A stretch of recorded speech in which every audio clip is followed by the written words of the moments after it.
안녕하십니까. 저는 한국토론대학의 주임 교수 케빈 리입니다. 오늘 우리는 이 자리에서 더불어민주당 경기도당 여성위원회에서 주최한 2023년 여성정치토론 아카데미 수료식을 하기 위해서 모였습니다.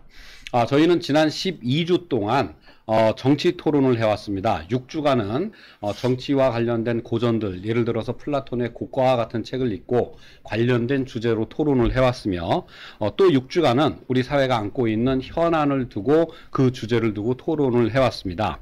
그리고 오늘 수료식인데 우리는 이 수료식을 좀 더 뜻깊게 하기 위해서 시연의 방식을 택했습니다. 그동안 우리가 배워왔던 토론의 기량들을 여러분들 앞에서 펼쳐 보이는 이런 시간을 갖도록 한 것입니다. 근데 여기서부터 재밌는 일이 일어났습니다. 지금 나와 계신 분들은, 시연을 맡으신 분들은 전부 자발적으로 나오신 분들입니다. 이런 자리에서 어떤 분들은 흔히 빼기도 하는데, 우리가 2번 시연을 하는데 모두가 다 내가 한번 해보겠다고 자발적으로 나와 주셨습니다. 대단히 감사합니다.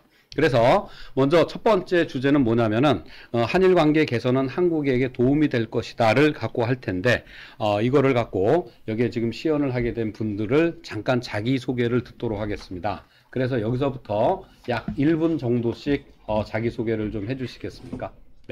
네, 안녕하십니까. 성남 수정지역위원회 여성위원장 강현숙입니다.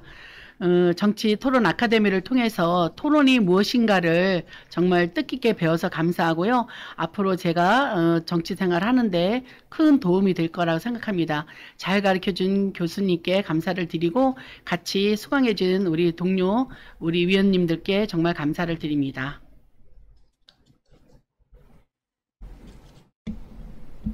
안녕하세요. 일산 서구 고양정지역위원회에서 온 한진입니다.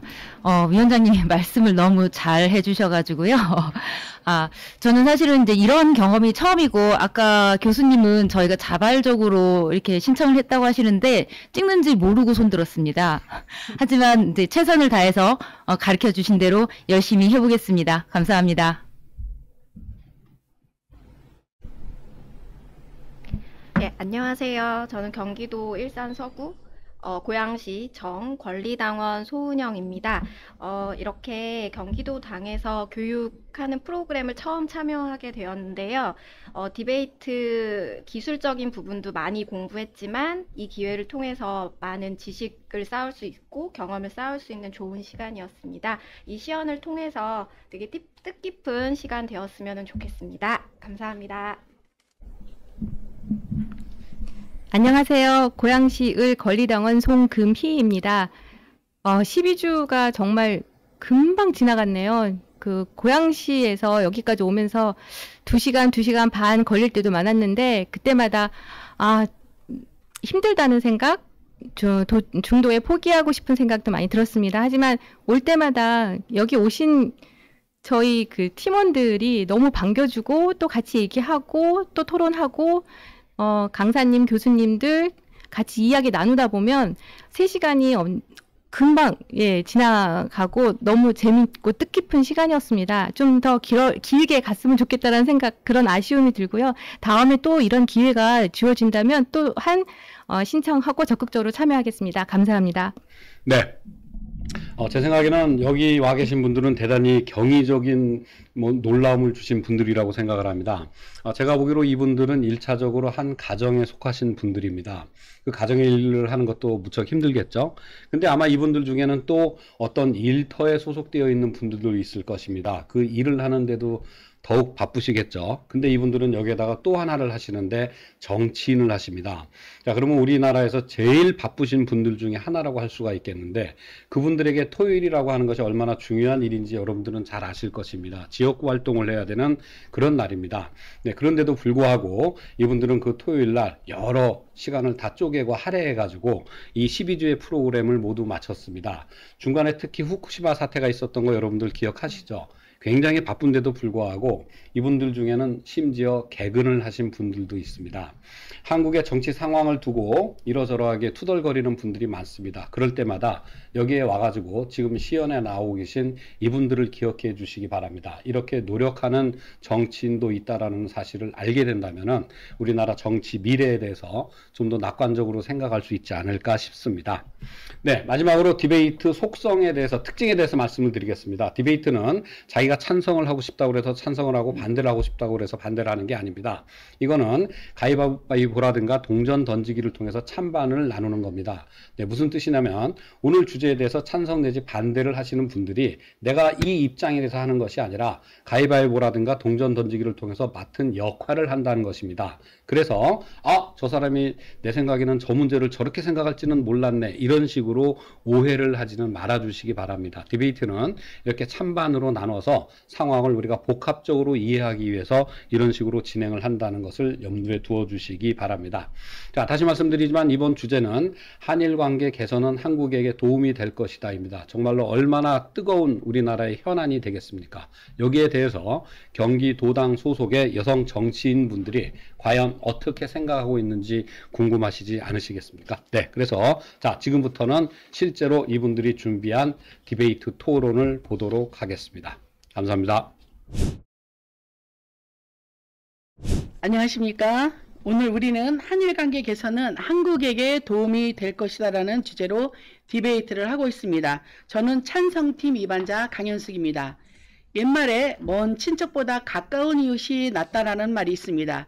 매일 옆에서 같이 보고 가깝게 지내는 이웃사촌이 필요 면에서 더 낫다는 뜻입니다. 이웃사촌이 매일 비난하고 싸우기보다는 잘 지내면 더 큰 일도 해낼 수 있다고 생각합니다. 위기 상황이 와도 쉽게 해결할 수 있는 것입니다. 이 주제가 논란이 되는 배경은 같은 정치 체제를 가진 이웃 국가인 일본과 갈등이 커지는 데 있습니다. 역사적 사과, 독도 교과서 왜곡을 넘어서 한일 무역 분쟁으로 최고조에 달했고, 현재 후쿠시마 방사능 오염수의 방류를 앞두고 한일 관계 갈등이 한국 내부에서 국민의 찬반 양극화로 갈등이 첨예하고 있습니다. 용어 정리하겠습니다. 한일 관계란 경제와 문화, 군사 및 국제 관계에 있어 서로 협력하고 동맹할 수 있는 관계를 말하며, 개선은 두 국가의 협력 관계를 유연하게 유지할 수 있는 양 정부의 우호적인 태도를 말합니다. 저희 팀은 오늘 주제를 한일 관계 개선을 통해 한국의 지정학적 위기에 대응하고 경제적 실리를 취하자는 실사구시의 입장에서 본 주제에 찬성합니다. 오늘 저희 팀은 한국과 일본의 신냉전의 상태를 개선함으로써 한국이 얻을 수 있는 이점이 있으며 두 나라 간의 협력과 상호 이해를 증진함으로써 다양한 영역에서 한국에 긍정적인 영향을 미칠 것이다라는 입장에서 본 주제에 찬성합니다. 핵심의 예고입니다. 저희 팀의 첫째, 지정학적 위험에서 둘째, 경제적 실리 추구, 셋째, 국민의 정서의 안정을 통한 갈등 및 사회비용 감소의 논거를 들어 주장하겠습니다. 첫째, 지정학적 위험에서 한국은 공산 진영과 자유민주 진영이 대치하고 있는 세계 유일의 휴전국가로서 한일 관계 개선을 통해 지정학적 위험을 해소해야 합니다. 최근 러우 관계 전쟁으로 양 진영의 갈등이 심화되고 있으며 북한은 계속 군사 도발을 멈추지 않고 있습니다. 한국은 최전선에서 분쟁을 치를 위험성을 항상 염두에 둬야 합니다. 한반도의 평화와 안정은 국가 안보와 국민 안전에 큰 영향을 미치는 문제입니다. 동맹과 협력 관계가 긴밀히 유지되어야 현재의 지정학적 갈등에서 한국의 안보를 효과적으로 강화할 수 있습니다.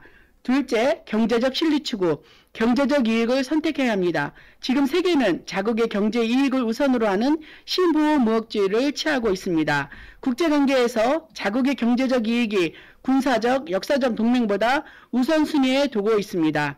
미국의 인플레이션 감축법, 일본의 대한 경제체제, 인도의 식량 해외 수출 거부 등의 사례처럼 자국의 경제 이익과 기득권 유지를 위해 이념과 종교, 역사적 갈등은 국가 간의 협력 관계에 예전만큼 큰 힘을 발휘하지 못하고 있습니다.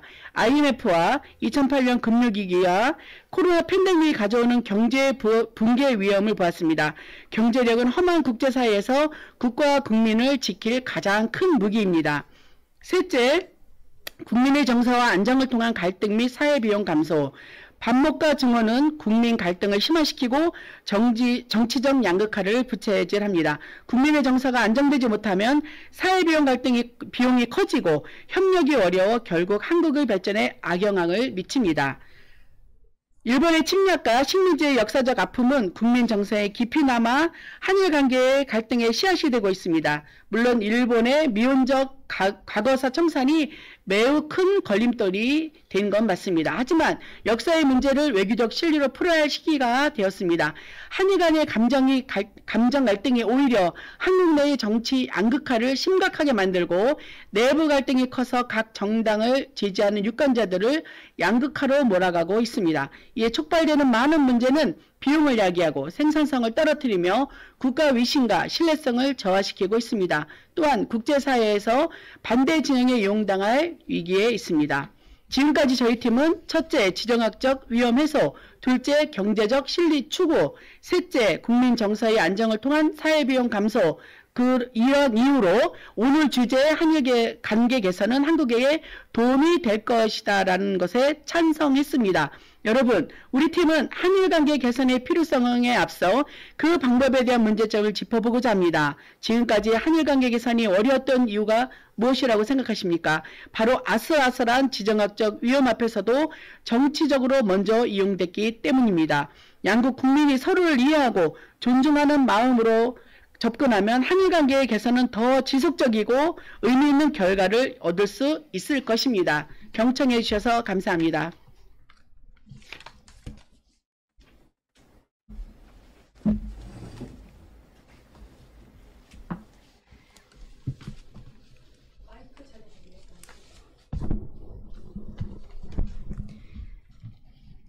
안녕하십니까. 오늘 우리는 한일 관계 개선은 한국에게 도움이 될 것이다는 주제로 디베이트를 하고 있습니다. 저는 반대팀 이반자 송금희입니다.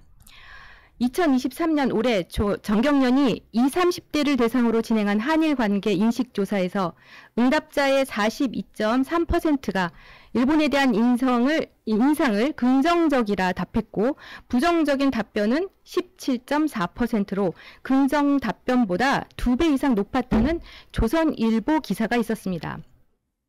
이 기사로 긍정적인 답변이 부정적인 답변보다 높다는 점에 주목해야 할까요?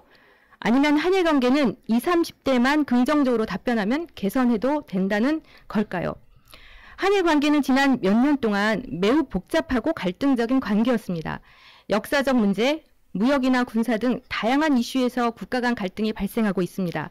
특히 현 정부가 일본과의 관계 개선을 위해 다양한 외교 정책을 추진하고 있고 이것이 우리나라 국익에 도움이 될 것인지 아닌지에 대한 논란이 제기되고 있습니다. 나아가 한미일 동맹을 추진하는 것은 현 국제 정세의 위기를 초래할 수도 있습니다. 이것이 오늘의 주제가 논란이 되는 배경입니다. 용어 정리하겠습니다.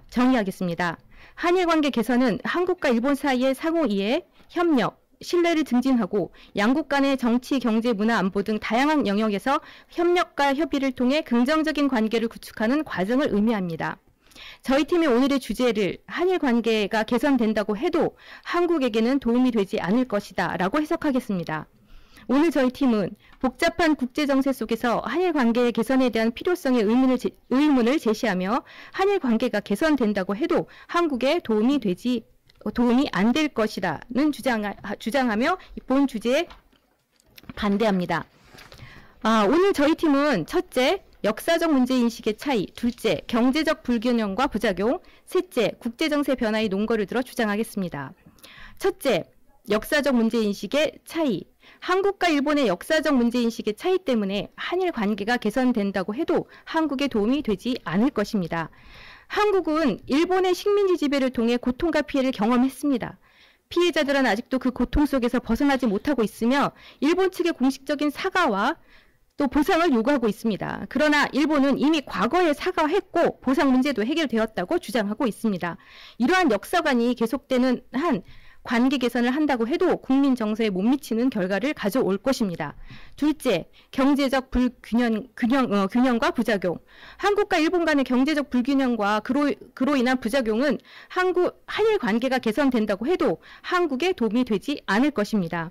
한일 양국 사이의 무역은 한국이 주로 일본으로 수출하는 것보다 일본이 한국으로 수출하는 비율이 높습니다. 일본과의 무역 수지 적자는 2022년 약 192조 원 적자를 기록했습니다.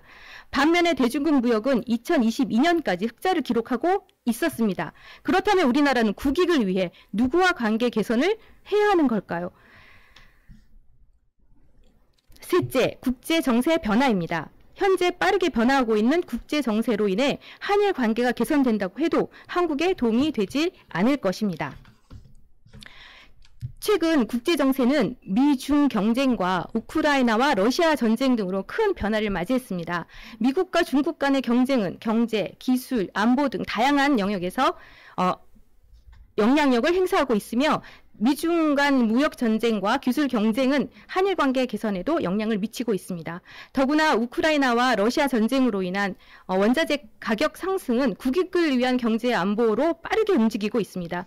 한일 관계 개선으로 이러한 국제 정세의 변화를 대응할 수 없으며 오히려 국익을 위해 경제, 기술, 안보에 더 방어적인 대처가 필요합니다. 지금까지 저희 팀은 첫째, 역사적 문제인식의 차이, 둘째, 경제적 불균형과 부작용, 셋째, 국제정세의 변화 이유로 오늘 주제 한일 관계 개선은 한국에 도움이 될 것이다에 반대했습니다. 여러분, 2011년 기억하십니까? 일본 대지진이 일어난 날입니다. 일본뿐만 아니라 전 세계가 경악을 금치 못했으며 우리나라 또한 충격에 빠진 날이기도 합니다. 한국 정부는 전 세계에서 가장 먼저 100명이 넘는 구조대를 현지에 급파해 적극적인 지원에 나서기도 했습니다.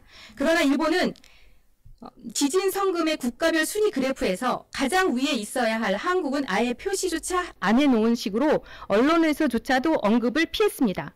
12년이 지난 2023년 우리는 이때 발생한 후쿠시마 원전 사고로 또 한 번 고통을 받고 있습니다. 바로 후쿠시마 오염수 방출입니다. 주변 국가를 무시하고 패싱하면서 자국의 경제적 이익만을 추구하는 일본과 과연 관계 개선이 가능할까요? 경청해 주셔서 감사합니다.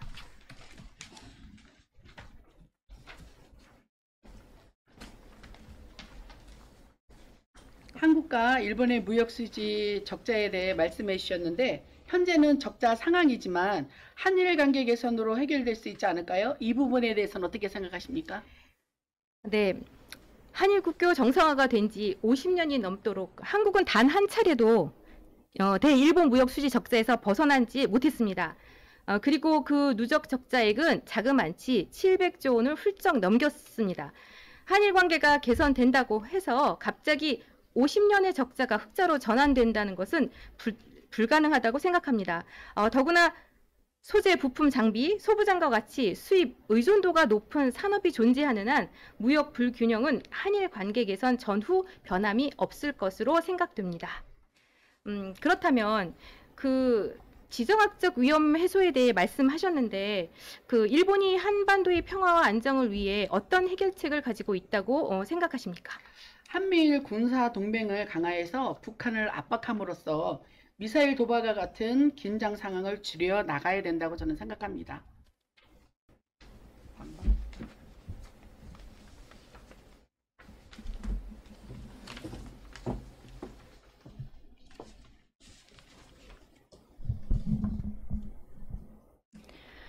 안녕하세요. 찬성팀 반박을 맡은 한진입니다.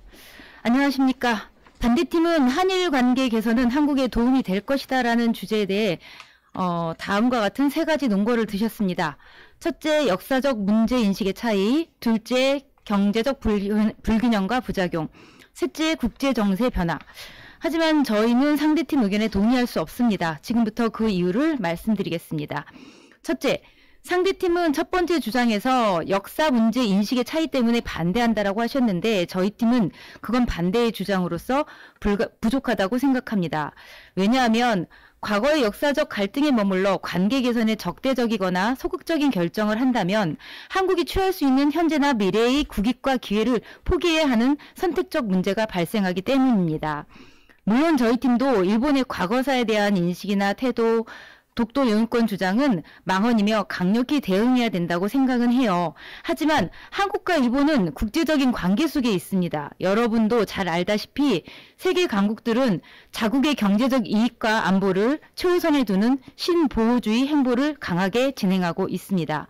역사 외교와 경제 외교, 안보 외교는 싸울 수도, 협조할 수도 또는 동맹할 수도 있다는 유연한 정책 기조를 갖고 대처할 때 대한민국이 더 발전하고 힘의 우위를 선점했을 때 비로소 역사적 과거사 청산도 손쉽게 이루어낼 수 있습니다. 둘째, 상대팀은 두 번째 주장에서 경제적 불균형 부작용 때문이라고 하셨는데 저희 팀은 동의할 수 없습니다. 이는 미래에도 한국의 경쟁력이 일본보다 아래에 있을 것이라는 전제를 깔고 하는 주장이기 때문입니다. 현재 일본은 우리나라보다 경제 강국인 것이 맞습니다. 그 자리를 계속 지키려고도 할 것입니다. 하지만 한국의 발전성과 추진력, 잠재력은 전 세계에 유례가 없을 정도로 폭발적이고 위협적입니다. 그렇기에 일본도 견제와 제재를 하는 것이죠. 대일 무역 적자는 복잡한 문제입니다. 한국이 기초과학과 소부장 산업에 더욱 집중 투자하는 정책을 펼쳐야 하는 산업구조 개선의 문제이지 단순히 한일 관계 개선이 필요하다 하지 않다라는 문제로 해결할 수 없습니다. 셋째, 상대팀은 세 번째 주장에서 한일 관계 개선으로 국제 정세의 변화에 대응할 수 없다라고 하셨는데 동의할 수 없습니다. 저희가 첫 번째 찬성 주장에서 말씀드렸듯이 한국은 대단히 불안정한 지정학적 요소를 갖고 있습니다. 이는 단순히 국제 정세가 한일 관계가 전부가 아니라는 점입니다. 한반도를 중심으로 미국과 중국의 갈등이 표출되고 있습니다. 한국과 일본은 경제적 이념적으로 미국이 추구하는 동맹 체제 안에 들어와 있습니다. 우리가 일본과 친하지 않다고 해서 한미일 동맹을 깨고 중러 동맹 관계가 될 수 없습니다. 저희 팀은 한일 관계 개선을 하나가 해결돼야 다음 단계로 넘어가는 계단식 조건 외교로 보면 안 된다고 생각합니다. 일본이 우러 전쟁에서 러시아를 규탄했지만 러시아의 천연가스를 싼 가격에 수입하고 있는 외교 정책을 보십시오. 경제 안보 문제는 또 다른 스탠스를 가지고 대응해야 합니다. 지나친 친일 친미는 한중러 관계를 경색시킬 수 있으며 지나친 반중도 한국 경제에 악영향을 미치므로 다중 정책을 써야 하는 문제이지 한일 관계 개선이 필요하지 않다는 반대 논리로 접근해서는 안 됩니다. 지금까지 저희 팀은 경제 외교, 안보 외교는 싸울 수도 협조할 수도 또는 동맹할 수도 있다는 유연성을 갖고 대처해야 대한민국의 대한민국의 발전을 통해 역사적 과거사 청산도 좀 더 손쉽게 이뤄낼 수 있다는 점. 둘째, 경제적 불균형과 부작용은 산업구조 개선의 문제이지 한일 관계 개선이 필요 있다 없다의 문제로 해결할 수 없다는 점. 셋째, 국제 정세가 한일 관계가 전부가 아니므로 전문적인 다중 정책을 펼쳐야 하며 이 또한 한일 관계 개선이 필요하지 않다는 반대 논리로 접근해서는 안 된다는 점의 이유로 상대팀 주장에 반박했습니다. 이어 저희 팀 보충 설명하겠습니다.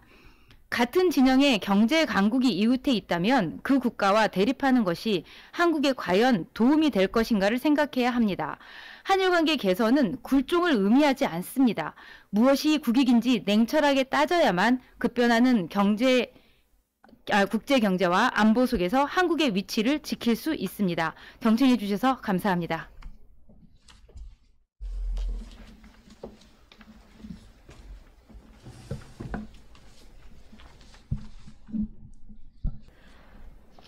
한일 관계 개선은 한국에게 도움이 될 것이다. 반대팀 반박을 맡은 소은영입니다. 찬성팀은 한일 관계 개선은 한국에 도움이 될 것이다 라는 주제에 대해 다음과 같은 세 가지 논거를 드셨습니다. 첫째, 공산진영과 자유민주 진영이 대치하는 휴전국으로 한일 관계 개선으로 지정학적 위험을 해소해야 한다. 둘째, 현재 세계는 자국의 경제적 이익을 우선하고 있는 신보호 무역주의를 취하고 있으므로 경제적 이익을 선택해야 한다. 셋째, 한일 관계에 있어 반목과 증오는 국민 갈등, 정치적 양극화를 심화시키므로 국민 정서의 안정과 행복감의 증진, 이로 인한 사회 비용 감소를 위해서 한일 관계 개선이 필요하다라고 말씀하셨지만 저희는 상대팀 의견에 동의할 수 없습니다. 지금부터 그 이유를 하나하나 말씀드리겠습니다. 첫째, 상대팀은 첫 번째 주장에서 공산 진영과 자유민주 진영에 대치하는 휴전국으로 한일 관계 개선으로 지정학적 위험을 해소해야 한다라고 말씀을 하셨는데 저희 팀은 동의할 수 없습니다. 왜냐하면 일본은 2015년 한일 국방장관 회담 때 한국에 유효한 지배가 미치는 범위는 휴전선 남쪽이라는 취지의 발언을 했습니다. 이는 유사시 우리나라의 동의 없이 일본의 자위대가 북한에 진입할 수도 있다는 의도를 여실히 드러낸 것이고 더 나아가서 한반도 재진출에 대한 야심을 숨기지 않는 것으로 볼 수 있습니다. 그뿐만이 아니라 현재 한미일이 더욱 결속될 경우에 북중러를 더욱 자극하게 되고 이는 신냉전 시대를 형성시키는 결과를 낳을 수 있으므로 오히려 안보 부담이 더욱 가중될 수 있습니다. 시야를 좀 더 넓혀서 중국과 러시아와의 관계에도 신경을 써야 합니다. 둘째, 상대팀은 두 번째 주장에서 현재 세계는 자국의 경제적 이익을 우선하고 있는 신보호무역주의를 취하고 있으므로 경제적 이익을 선택해야 한다라고 하셨는데 저희 팀은 동의할 수 없습니다. 왜냐하면 우리나라는 일본과의 무역수지 적자가 22년도에 약 192조로 적자를 기록했고 한 번도 흑자를 내본 적이 없습니다. 그리고 화이트리스트 배제와 같은 일방적인 조치로 우리는 소부장과 같은 의존도가 높은 물품에 대해 일방적으로 수출을 중단당함으로써 사태 초반에 상당한 어려움을 겪은 적이 있습니다. 따라서 한일 관계 개선을 통해서 일시적인 경제적 이익을 꾀하기보다는 우리나라의 자생능력 개발, 수입선의 제3지대를 확장시키고 그리고 여타 외국 기업의 투자 유치 등이 필요하다고 생각합니다.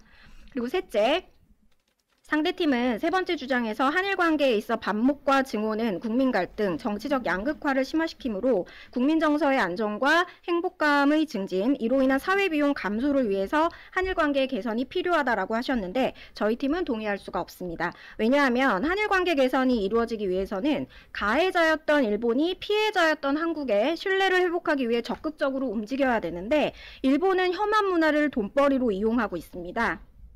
그리고 성행하고 있는 것이 현실입니다.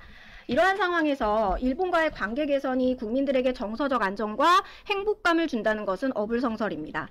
국민들의 정서가 불안정한 이유는 한일 관계 개선이 이루어지지 않아서가 아니고 지금까지도 과거 문제에 대해 회피하려는 일본의 행태 때문입니다. 결국 근본적인 문제가 해결되지 않는 상태에서 일본과 우호적인 관계를 형성하려는 움직임은 결과적으로 굴종 외교로 가는 지름길로 볼 수 있습니다. 한일 관계 개선의 시작점은 일본의 과거사와 관련하여 잘못을 인정하고 진심 어린 사과 및 배상을 할 때이며 그 이후 국민의 정서적 안정과 사회비용 감소는 자연스레 따라오게 될 것입니다. 지금까지 저희 팀은 첫째, 일본의 한반도 재진출에 대한 야욕, 신냉전 형성 시의 안보 부담, 둘째, 경제적 측면의 일본으로부터의 완벽한 경제 자립, 그리고 무역국의 다양화, 셋째, 국민 정서에 반하는 한일 관계 개선의 이유로 상대팀 주장에 반박하였습니다. 이어 저희 팀의 보충 설명 간단히 하겠습니다. 저희가 보충하고 싶은 논거는 한일 관계 개선의 전제 조건은 역사 문제의 해결과 일본의 진심 어린 사과입니다. 경청해 주셔서 감사합니다.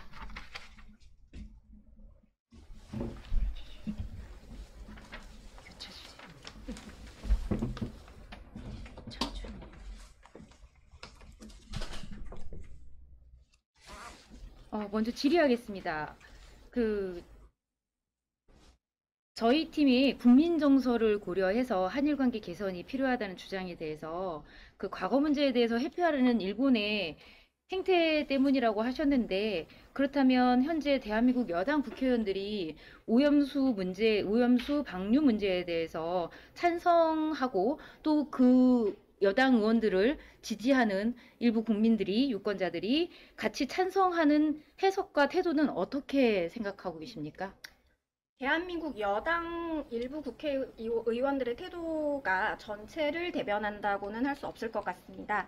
처음부터 일본 정부가 과거사 문제를 해결하려는 의지가 없었고 앞으로도 그럴 의지가 없다면 한국 국민의 정서적 불안정은 해결되지 않을 것 같습니다.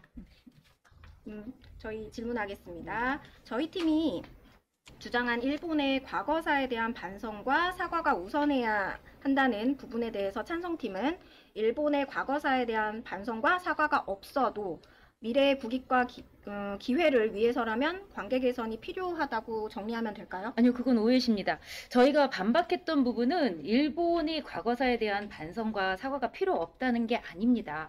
다만 그 과거사에 얽매이다 보면 미래의 국익과 기회를 포기해서 얻을 수 있는 여러 가지 이익과 기회를 놓칠 수 있다고 그 점을 이제 짚어드린 거고요. 안녕하세요. 찬성팀 요약을 맡은 강현숙입니다. 오늘 디베이트의 쟁점은 첫째, 역사적 문제 인식의 차이, 둘째, 경제적 현황을 바라보는 태도, 셋째, 국제 정세 속의 한일 관계입니다. 첫 번째 쟁점인 역사적 문제의 인식의 차이에 대한 상대팀께서는 일본 측의 부족한 사과와 보상, 독도 문제로 관계 개선을 한다 해도 국민 정서에 이르지 못한다라는 주장을 하셨지만 여기에는 허점이 있습니다. 이 쟁점에 대해 저희 팀은 일본의 과거사 청산을 한일 관계 개선의 전제 조건을 두는 외교가 주가 돼서는 안 되며 과거사 청산이 안 되고 있어서 한일 관계 개선이 필요하지 않다는 반대 논리에 접근해서는 안 된다고 주장합니다. 오히려 정치적 이슈로 이용되어 국내 친일 반일 감정 싸움으로 심각하게 번지는 것을 해소하고 국민 정서의 안정을 통한 사회 비용과 갈등을 감소시켜야 한다는 근거로 주장한 바 저희가 더 타당합니다. 두 번째 쟁점인 경제적 현황을 바라보는 태도에 대해 상대팀께서는 무역 적자 등으로 경제적 불균형과 그로 인한 부작용 때문에 관계 개선에 반대라는 주장을 하셨지만 이는 설득력이 부족합니다. 이 쟁점에 대해 저희 팀은 더 좋고 더 싸게 파는 가게에 물건을 두고 그 주인과 싸웠다고 해서 현재의 이익을 포기하며 거래하지 말자는 뜻이라고 생각합니다. 경제력과 기술력 차이로 발생하는 경제 불균형은 산업구조의 개선의 문제로 단순히 한일 개선, 관계 개선이 필요 없다는 문제로 해결할 수 없으며 실사구시의 태도로 한일 관계를 개선해야 된다라는 주장으로 근거로 주장한 바 저희가 더 타당합니다. 세 번째 쟁점인 국제 정세 속의 한일 관계에 대해 상대팀께서는 한일 관계 개선으로 최근 국제 정세의 변화에 대응하지 못하며 국익을 위해 더욱 방어적인 대처가 필요하다라는 주장을 하셨지만 이는 허점이 많습니다. 이 쟁점에 대해 저희 팀은 한국과 일본은 경제적 이념으로 미국과 미국이 추구하는 동맹 체제 안에 있으며 북중러 대 한미일이라는 지정학적 갈등에서 한국의 안보를 효과적으로 강화할 수 있다라는 근거로 주장한 바 저희가 더 타당합니다. 결론적으로 저희 팀은 첫째, 국민 정서의 안정을 통한 갈등 및 사회비용 감소, 둘째, 경제적 실리 추구, 셋째, 지정학적 위험 해소의 주장으로 저희 팀이 더 옳음을 입증했으며 상대팀의 주장에 비해 저희 팀의 주장이 훨씬 더 합리적으로 저희 팀이 더 설득력 있다고 생각합니다. 이상 찬성팀 요약을 마치겠습니다. 경청해 주셔서 감사합니다.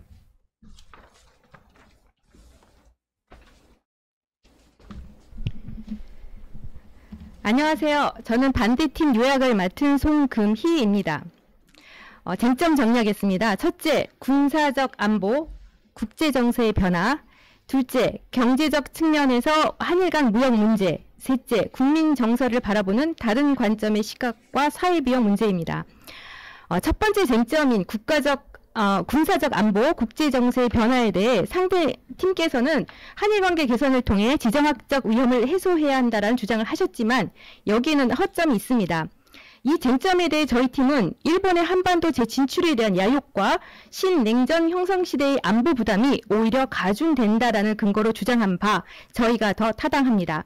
두 번째 쟁점인 경제적 측면에서의 한일 간 무역 문제에 대해 상대팀께서는 신보호 무역주의를 통한 자국의 경제적 이익을 우선해야 한다라는 주장을 하셨지만 여기에는 허점이 있습니다.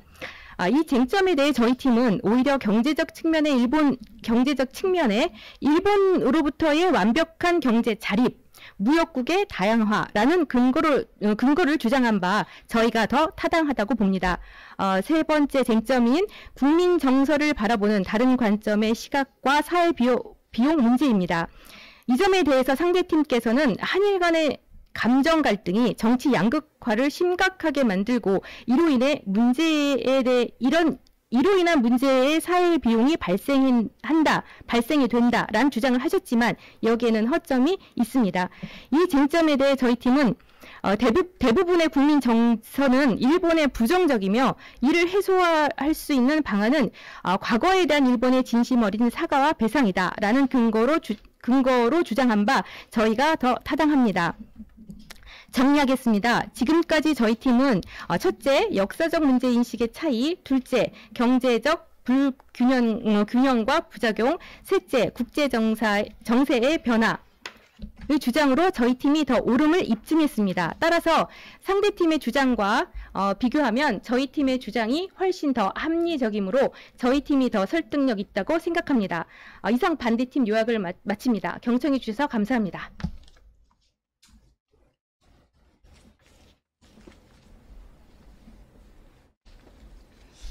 네, 질의하겠습니다. 국제사회나 경제 상황에서 언제까지 일본과 반목하고 과거사의 발목을 잡혀야 합니까? 미국과는 긴밀해도 되고 일본과는 안 된다는 거에 대해서 어떻게 생각합니까?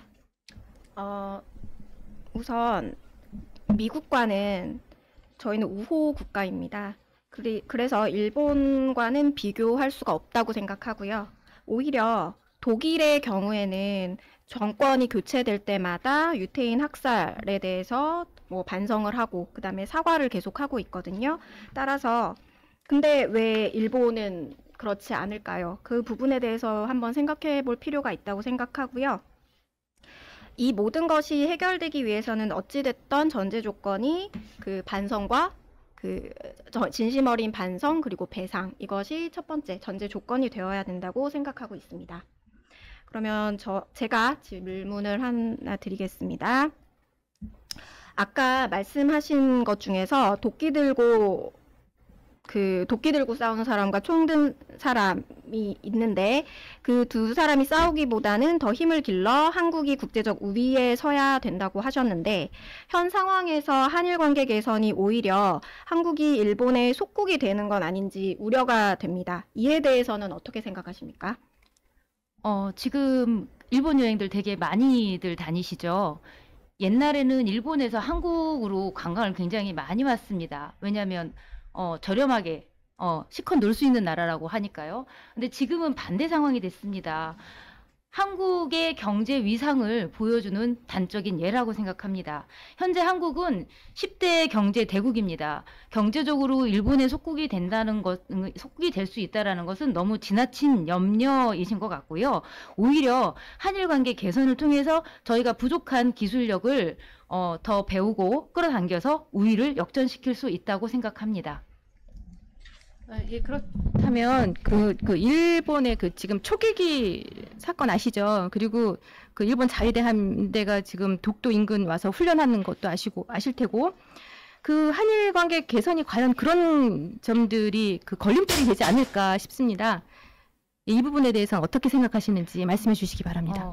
일본이 자꾸 그렇게 국제 문제로 이렇게 도발을 하는 것은 자기들이 더 불리한 위치에 있다고 생각이 들어서 더 그럴 거라고 생각을 합니다. 개가 짖을 때는 상대편을 위협하려고 짖는 게 아니고 무서워서 짖는다는 말이 있습니다. 여기에 저희는 일본에 너무 이끌려서 감정적으로 대응하지 말고 정책적으로 이성을 가지고 대응을 해야 된다고 생각을 합니다.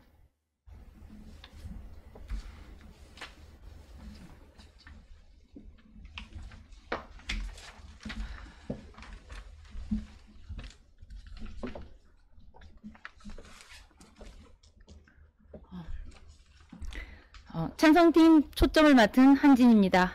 오늘 디베이트에서 저희 팀이 마지막으로 심판과 청중에게 호소하고 싶은 것은 실사구시와 도광양해입니다. 실사구시는 현실을 있는 그대로 인식하고 그에 따른 실천으로 많은 사람이 이로운 결과를 얻도록 힘써야 한다는 말입니다. 도광양이는 자신의 실력을 감추고 때를 기다리라는 중국의 대외 정책을 가리킵니다. 우리 대일 정책도 마찬가지입니다. 저희 팀도 현 정부가 취하고 있는 다 퍼주는 관계 개선을 찬성하지는 않습니다. 주는 게 있으면 받는 게 있어야 옳습니다. 국가와 국민의 이익과 안보를 최우선으로 실사구시 도광양의 대일 정책을 펼쳐야 합니다. 물론 저희 팀도 일본의 과거사에 대한 태도나 독도 영유권 주장에 대해 강력히 대응해야 한다고 생각합니다. 한일 관계를 하자는 것이 굴종 외교로 보실 수도 있어요. 하지만 국제 정세가 요동치고 있습니다. 기존의 민족, 이념, 종교, 인류애적 동맹과 협력은 자국의 보호와 이익 우선으로 전쟁도 불사하고 있습니다. 그 전쟁의 여파로 어느 나라는 돈을 벌고 어느 나라는 식량난과 원자재난에 괴로워하고 선량한 목숨들이 사라지고 있습니다. 서로 화합해도 모자랄 판에 정치 양극화로 우리나라 국민들이 반목하고 주말마다 광장에서 소리 높여 싸우고 있습니다. 이 상황이 길어지면 결국은 한국의 발전 원동력이 저해되고 국민들이 상처를 입습니다. 한일 관계가 더 이상 패권국들의 다툼에 이용되어서도 안 되며 국내 정쟁의 도구가 되어서도 안 됩니다. 도끼 들고 총 든 사람과 싸우기보다 더 힘을 길러 국제적 우위에 서야만 일본에게 강력하게 과거 청산을 요구하고 무역 불균형도 해결할 수 있다고 생각합니다. 한일 관계 개선을 통해 한국의 지정학적 위험성을 해소하고 경제적 힘을 키워야 하는 이유입니다. 오늘 디베이트에서 심판과 청중분들은 저희 팀의 의견에 충분히 공감하셨으리라 믿습니다. 이상으로 한일 관계 개선은 한국에 도움이 될 것이다라는 주제에 대해 찬성임을 강조하며 마지막 초점을 마칩니다. 지금까지 경청해 주셔서 감사합니다.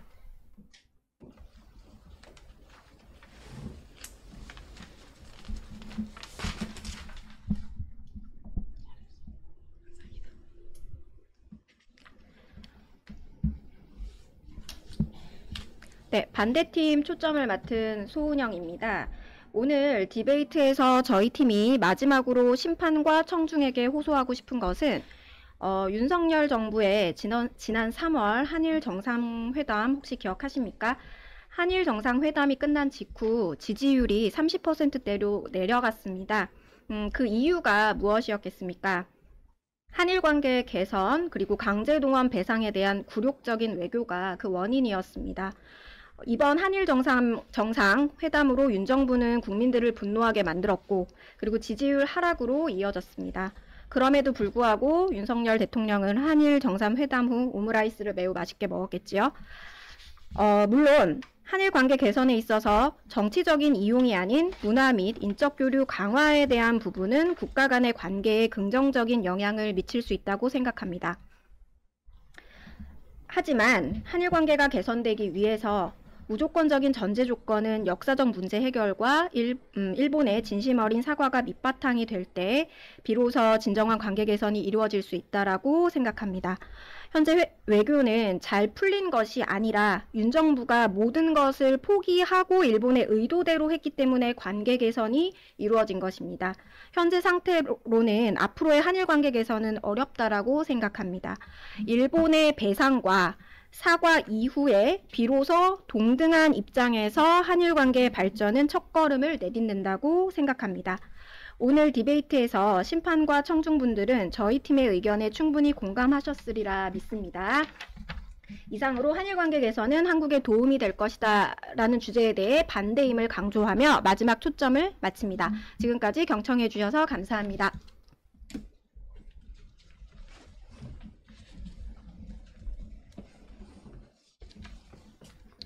네, 여러분 오늘의 디베이트를 어떻게 보셨습니까? 한일 관계 개선이라고 하는 것은 정말로 우리나라의 중차대한 문제일 듯 한데요. 자, 이거를 정치인의 눈으로 어떻게 해석을 했는지 우리 토론을 봤습니다. 우리가 흔히 디베이트를 평가를 할 때는 두 가지 측면에서 평가를 합니다. 하나는 형식적인 측면, 또 하나는 내용적인 측면이 되겠습니다.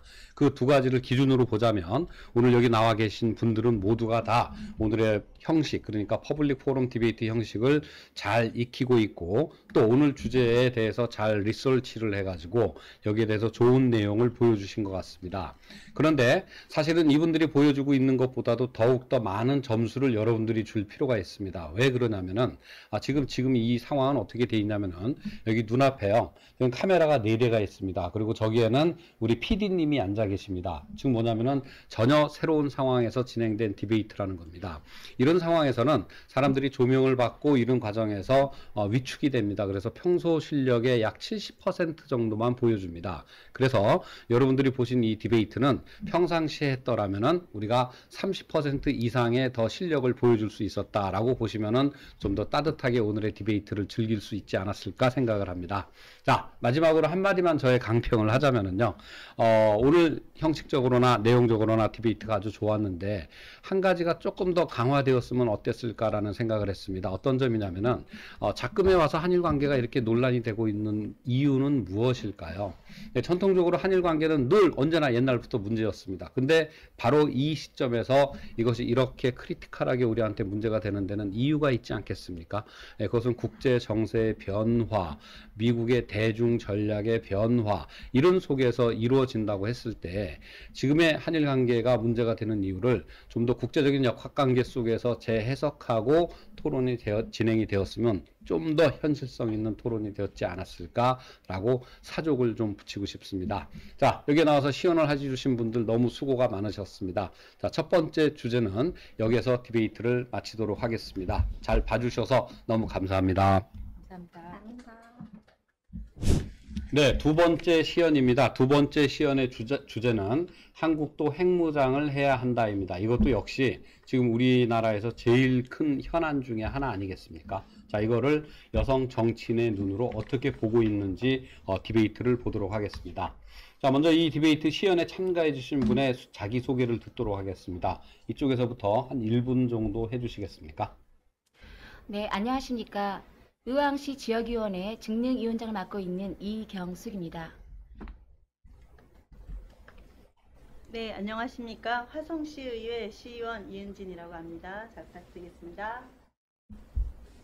네, 안녕하십니까. 저는 경기도의회 보건복지위원회 소속 김미숙입니다. 지역구는 군포입니다. 안녕하세요. 부천시의회 의원 송혜숙입니다. 반갑습니다. 네, 두 번째 시연도 역시 첫 번째 시연과 같은 요령으로 진행을 하겠습니다. 자, 그러면은 시작하겠습니다. 처음부터 다시 찍어야 되니까 좀, 네.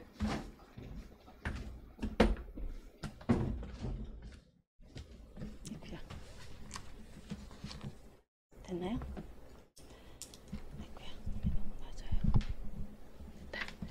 안녕하십니까. 오늘 우리는 한국도 핵무장을 해야 한다라는 주제로 디베이트를 하고 있습니다. 저는 찬성팀 입안자 이은진이라고 합니다. 한반도는 지난 70년이 넘는 군사적 대치 상황에서 북한의 핵 개발과 발사체 실험은 지속되고 있으며 핵무력 체제의 완성을 선언하기도 했습니다. 하지만 이에 대한 대응책은 여전히 확립되지 않은 상황이고 국제적 노력도 무용지물이 되었습니다. 이러한 상황 속에서 한국도 핵무장을 추진해야 한다는 의견이 제기되고 있고 이것은 국내외적으로 논란을 일으키고 있습니다. 핵무장은 국가 안보에 도움을 줄 수 있으나 동시에 국제사회나 정세에 큰 영향을 미칠 수 있는 그래서 쉽게 결론 내리기 어려운 문제입니다. 그러나 최근 한국의 핵무장 추진의 주장이 국민의 공감을 얻으면서 다시금 고개를 들고 있어 오늘 저희들은 한국도 핵무장을 해야 된다에 찬성하는 주장을 하고자 합니다. 첫째, 상호 견제를 통한 전쟁 억제할 수 있다는 근거를 들도록 하겠습니다. 핵 소유 국가는 상호 확증 파괴를 통해 선제 공격을 할 때 서로 공멸을 할 것이 자명하기 때문에 결국 핵무기는 상호 견제의 역할이지 전쟁용이 아니라는 사실입니다. 지금까지 핵전쟁이 단 한 번도 발생하지 않은 것이 그 근거입니다. 미국이 세계 2차 세계대전 당시 일본의 핵폭탄을 떨어뜨릴 수 있었던 것은 일본이 핵무기를 소지하지 않고 있었기 때문입니다. 만약 일본이 핵무기를 보유했다면 결코 미국은 일본의 핵무기를 쓰지 않았을 것입니다. 두 번째 근거는 핵 보유를 통한 자주 국방과 그것이 가능한 국방력입니다. 이미 대한민국은 세계 6위의 군사력을 자랑하는 나라입니다. 경제는 10위 안에 드는 명실공히 경제적 군사적 강국입니다. 이러한 대한민국이 핵무기를 가지지 못할 이유가 하나도 없으며 전 세계 유일한 분단 국가에서 상대가 핵무기를 소유하고 있기까지 합니다. 사실이 이러한데 경제력, 군사력, 기술을 보유한 한국이 핵무기를 보유하지 못하도록 하는 것은 주변 강대국들의 이해관계일 뿐 대한민국의 상황을 고려하고 있지 않다는 것이 저희들의 주장입니다. 셋째, 미국의 해구산 정책의 허위적 명분입니다. 과연 우리나라가 선제 공격을 받았을 때 미국이 자국의 위험을 무릅쓰고 이역만리 타국을 위해 해구산 정책을 펼칠 것인가입니다. 미국이 북한에 핵무기를 쓸 경우 상호 확증 파괴로 미국도 핵무기의 공격을 받게 될 것이 자명하기 때문입니다. 실제로 프랑스 핵무기 개발 당시 미국의 제재에 대해 드골 대통령이 프랑스가 핵공격을 받았을 때 미국은 뉴욕이나 워싱턴의 희생을 감수할 수 있을 것인가에 대해 답하지 못하였고 지금 프랑스는 핵무기를 개발하여 보유하고 있습니다. 이처럼 미국의 핵무산 정책은 실효성이 없으며 우방이라면서 군사 철수를 담보로 한국의 불이익을 강요하고 있습니다. 우리는 핵을 보유함으로써 미국의 군사적 지배나 종속에서도 자유로워질 수 있습니다. 지금까지 저희 팀은 첫째, 상호 견제를 통한 전쟁 억제, 둘째, 핵 보유를 통한 자주 국방과 그것이 가능한 대한민국의 국방력, 그리고 미국의 해구산 정책의 허위적 명분을 들어 오늘의 주제인 한국도 핵무장해야 한다는 주장에 찬성합니다. 경청하여 주셔서 감사합니다.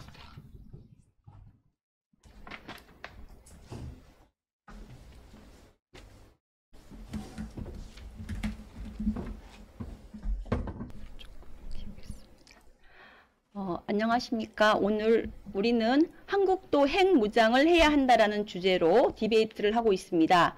저는 반대팀 2반자 김미숙입니다. 지난 2019년 하노이 북미 정상회담 결렬 이후에 계속되는 북한의 핵 위협, 탄도미사일 발사 등으로 현재 한국 내 핵 보유론, 전술핵 재배치론 등이 꾸준히 제기되고 있습니다. 이 주제가 논란이 되는 배경은 안보 위협에 대한 불안이 커지면서 북한이 핵으로 위협하면 한국도 핵으로 맞서자는 분위기가 형성되고 있는 상황입니다. 국민의 약 60% 이상이 핵무장에 찬성하는 입장이지만 반면에 전문가 집단에서는 한국의 핵 보유가 초당적으로 국가 이익에 도움이 되는가에 대해 한국의 핵무장에 회의적인 시각이 큽니다. 용어 정리하겠습니다. 핵무장이란 핵무기를 기술적으로 준비하거나 배치하는 것입니다. 그래서 저희 팀은 오늘의 주제를 한국의 안보를 위해 핵무장을 해야 한다라고 해석합니다. 오늘 저희 팀은 한국의 핵무장이 국익에 도움이 되지 않는다는 입장에서 본 주제에 반대합니다.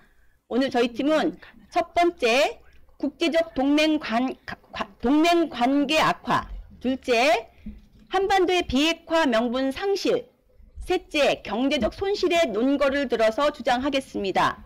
첫째, 국제적 동맹관계 악화. 국제적으로 동맹관계가 악화됩니다. 한국은 수출 의존도가 높은 국가인데 핵무장은 필연적으로 국제사회에서의 외교적, 경제적 고립을 야기할 수 있습니다. 노무현 정부 시절에 있었던 IAEA 사찰 파동 당시에 미국과 일본이 한국에 보여준 태도를 돌이켜보면 외교적, 안보적 아군이라고 해서 핵무장을 묵인하지 않을 것이라 생각합니다. 당장 북한, 이란이 받고 있는 핵개발 시도에 따른 각종 제재를 보더라도 한국의 핵무장 반대론을 뒷받침하는 근거로 내세울 수 있을 것입니다. 둘째, 한반도의 비핵화 명분 상실. 핵 도미노 초래와 한반도의 비핵화 명분이 상실됩니다. 동북아 핵군비 경쟁을 부추길 수 있습니다. 거대국인 중국을 상대하는 대만이 핵의 유혹에 안 빠진다는 보장도 없습니다. 이렇게 되면 대만과 스프레틀리 군도를 놓고 분쟁 중인 국가들까지 핵 도미노의 영향에 들 수 있습니다. 한국의 핵무장은 주변 국가의 핵무장을 자극하게 되고 이로 인해서 소위 핵 도미노 현상을 불러올 수 있습니다. 그리고 한반도에 전술핵을 재배치하는 것은 한반도 비핵화 원칙을 스스로 무너뜨리는 것으로 북한의 비핵화 요구 명분이 없어질 것입니다. 셋째, 경제적 손실. 경제적 제재와 외교적 압박으로 인해 경제적으로 손실됩니다. 한국은 고도의 핵 기술을 보유하고 있지만 여러 여건 때문에 핵무장을 할 수 없는 국가입니다. 경제 제재와 외교적 압박을 감수할 만한 국력이 되지 못합니다. 특히 원자력 발전용 핵 연료를 포함한 에너지 자원과 식량을 해외에서 수입에 절대적으로 의존하는 경제 구조가 치명적입니다. 당장 전력 생산의 3분의 1 차지하는 원자력 발전용 핵 연료는 사실상 전량, 그리고 석유, 석탄, 천연가스도 대부분 수입이고 식량 자급률은 50%에도 미치지 못합니다. 더해서 군사력 또한 전술, 정보, 자산을 대부분 미국에 의존하는 게 현실입니다.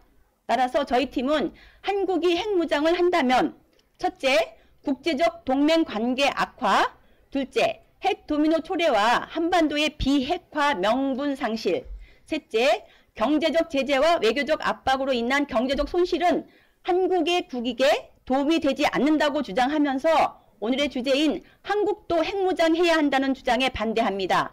경청해 주셔서 감사합니다.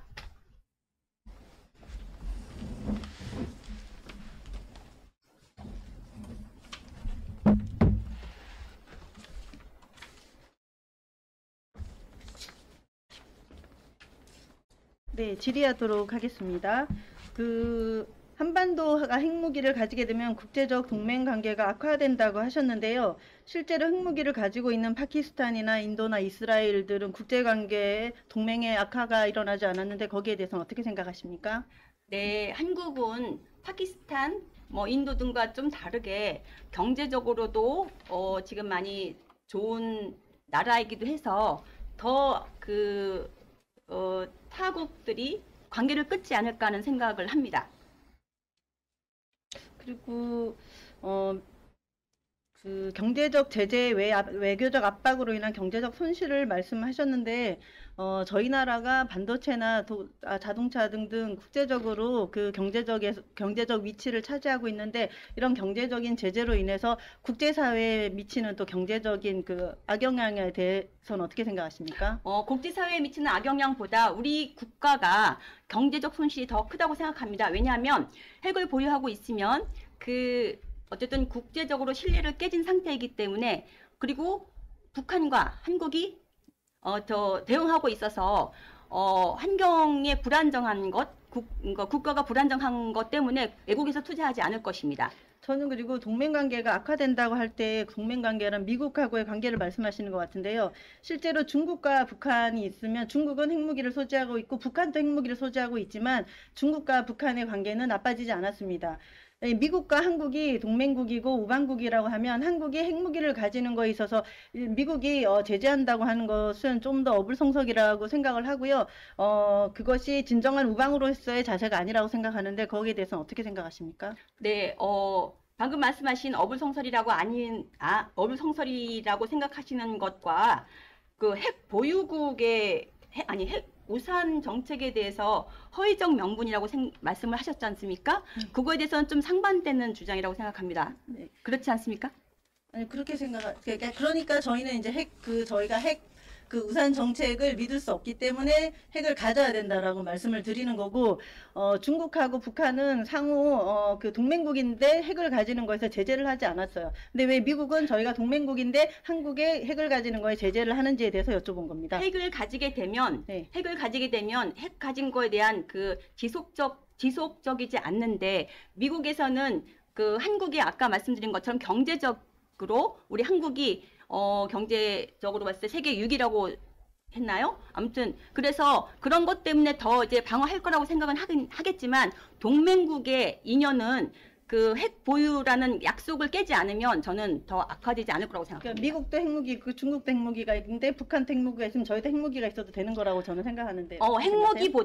저는 핵무기보다 좀 더 부드러운 액션으로 관계를 더 하면 된다고 생각합니다. 네, 알겠습니다.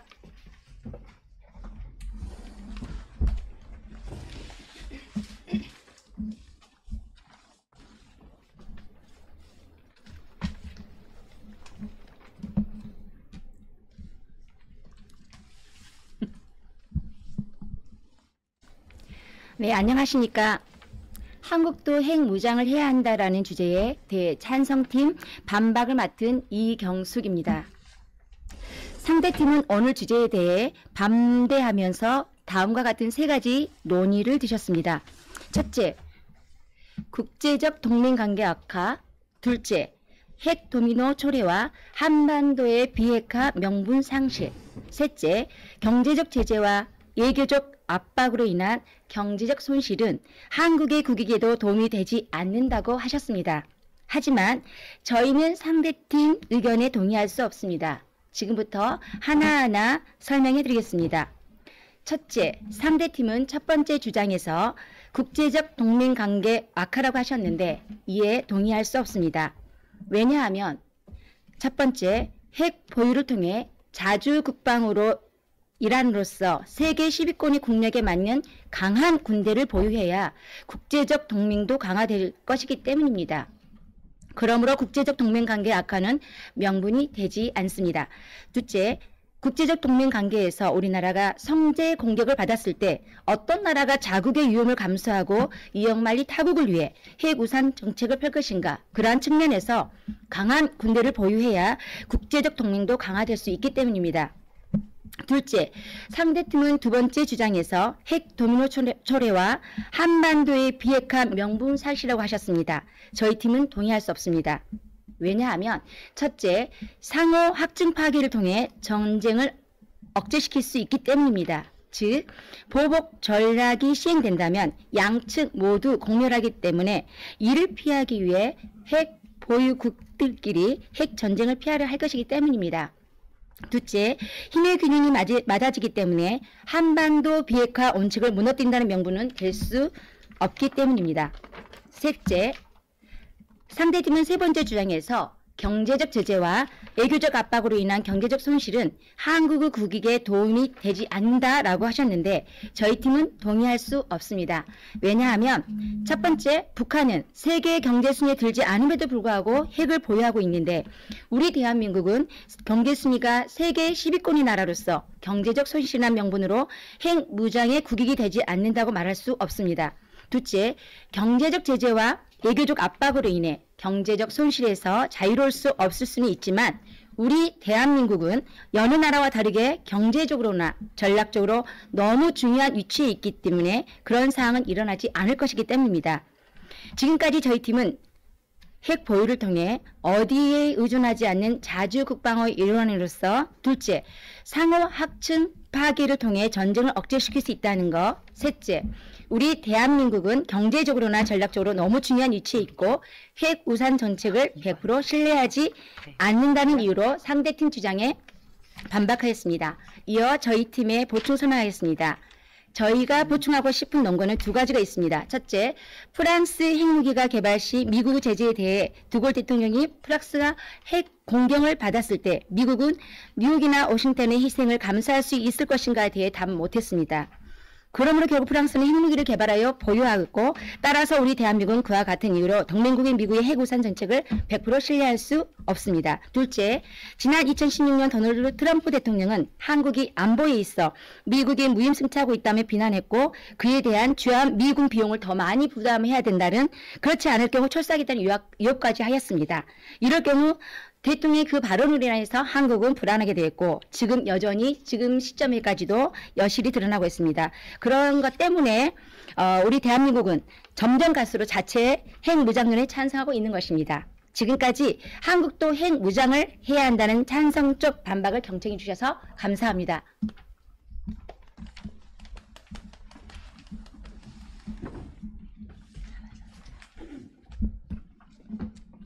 안녕하십니까. 한국도 핵무장을 해야 한다. 반박팀 반박을 맡은 송혜숙입니다. 상대방은 오늘 주제에 대해 찬성의 논거로 세 가지를 드셨습니다. 상호 확충 파괴를 통해 전쟁을 억제시킨다. 둘째, 미국에 의존하지 않는 자주국방은 일환이라고 하셨고, 셋째, 미국의 핵우산 정책의 허위적 명분을 준다라고 하셨습니다. 저희 팀은 상대팀 의견에 동의할 수 없습니다. 지금부터 그 이유를 하나하나 설명드리겠습니다. 상호 확증 파괴를 통해 정쟁을 오치시킨다라고 하셨는데, 한국의 핵을 보유한다는 것은 NPT를 탈퇴한다는 것으로 봐야 합니다.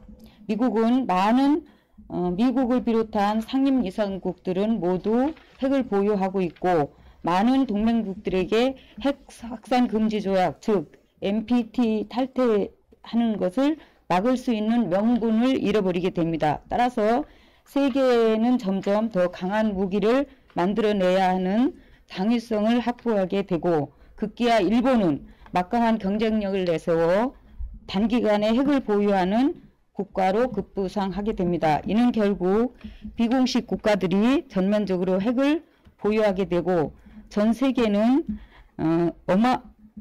어마어마한 핵우산 속에서 언제 폭발할지 모르는 폭탄을 안고 살게 됩니다. 이는 총기를 보유한 나라가 더 총기 사고가 더 발생한다는 이치와 똑같은 논리입니다. 따라서 핵을 보유한다는 것은 결국은 전쟁의 속으로 더 한 발짝 나갈 수 있는 명분을 만들게 되므로 이를 반박합니다. 둘째, 미국에 의존하지 않는 자주국방이라고 하였습니다. 자주국방은 우리가 정말로 가능할까요? 그렇지 않다고 봅니다. 지금 우리나라는 전 세계 OECD 국가 10위 안에 들고 있기는 하지만 이것은 많은 부분을 수출에 의존하고 있기 때문입니다. 우리가 NPT를 탈퇴하고 국제사회에서 고립되면 우리는 결국은 경제도 고립되게 됩니다. 이 상황에서 자주국방에 갈 수 있다고 한다면 꼭 핵을 보유해야만 자주국방이 된다는 것은 어불성설입니다. 자주국방이라는 것은 우리가 경제력도 막강하고 모든 면에서 우리가 막강해질 때만이 되는 것이지, 꼭 핵을 보유한다고 해서 된다는 보장은 미약한 논리라고 봅니다. 셋째, 미국의 핵우산 정책의 허위성 명분.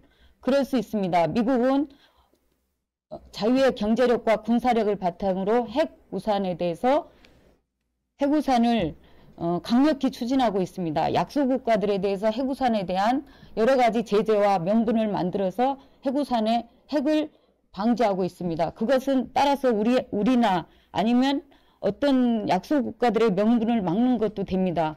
또 하나 그것은 세계 질서의 평화를 유지하게 만드는 측면도 있습니다. 이 상황을 저희는 받아들여야 되고, 또 북한의 핵을 막을 수 있는 우리가 유일하게 명분을 제공하지 않는 힘이 됩니다. 그래서 미국이 할 수 있는 여러 가지 측면을 우리는 받아들이고 그 핵우산 속에서 우리의 국방력을 키우는 것이 유일한 국방의 자주국방이라고 볼 수 있습니다. 미국이 없는 우리가 질서를 지금 할 수 있다고, 자주국방을 할 수 있다고 보지 않습니다. 그렇기 때문에 저희는 지금 상대 찬성팀에서 주장한 세 가지 명분에 동의할 수 있고, 저희 팀은 지금 국제적 동맹 관계 악화, 핵도민의 초래와 한반도의 비핵화 명분 상실, 경제적 제재와 외교적 압박 등으로 이 세 가지 등으로 우리가 핵을 절대로 보유하면 안 되고, 앞으로도 우리는 오히려 이것도 저것도 아닌 상태로 유지하면서 나라에 좀 더 시간을 벌어서 우리가 할 수 있는 것을 해야 한다고 봅니다. 그래서 저희는 이 여러 가지 상황을 들어서 찬성할 수가 없습니다. 이상 경청해 주셔서 감사합니다.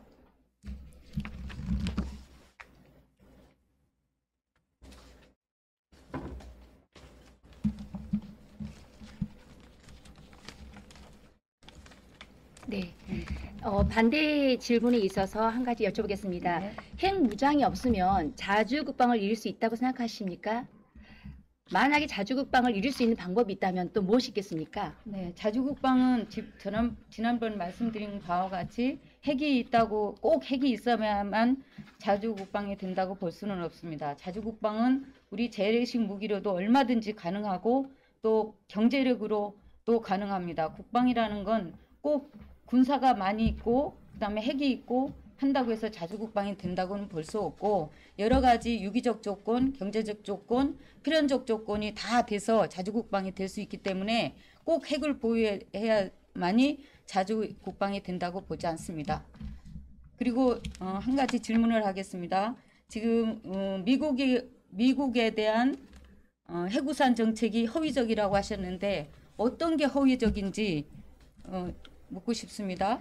네, 지난 프랑스 그 드골 대통령 당시 미국에게 핵 무기에 있어서 우리를 만약 핵 무장에 있어서 무장론에 있어서 뉴욕과 워싱턴으로 버릴 수 있느냐에 대해서 답을 하지 않았었습니다. 그것은 결코 자주 국방, 자신의 자국민의 피해와 위험을 무릅쓰고 도와줄 의향이 없다는 사실로 증명을 하고 있듯이 거기에서 발산돼서 핵우산은 100%가 신뢰할 수 없음을 말씀드립니다.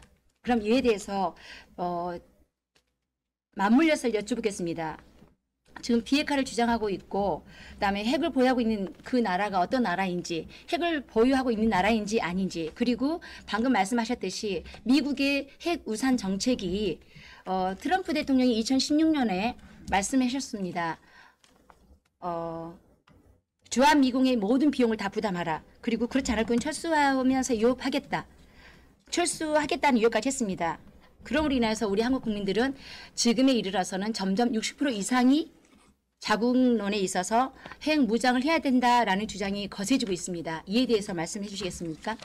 60% 이상이 핵을 보유한 데에 동의한다. 이것은 북한이 핵을 포기하지 않는다면 남한도 핵무기를 가져야 한다라고 했을 때 60% 이상을 동의한다고 했습니다. 그러나 같은 맥락으로 또 물었을 때는 국제사회가 제재로 인한 경제 위기 발생 가능성에도 불구하고 한국의 핵무기를 개발해야 한다는 주장에는 시민의 37%만이 동의를 했습니다. 여기에는 한 동맹 파기, 전쟁 위험, 개발 비용, 환경 파괴, 국격 손상, 기타 등등 이런 걸 가지고 했을 때는 정말로 핵을 가져서는 안 되겠다라고 하는 답이 훨씬 많았기 때문에 이 물음에는 결과가 너무 비약하다는 것으로 봅니다. 이상입니다.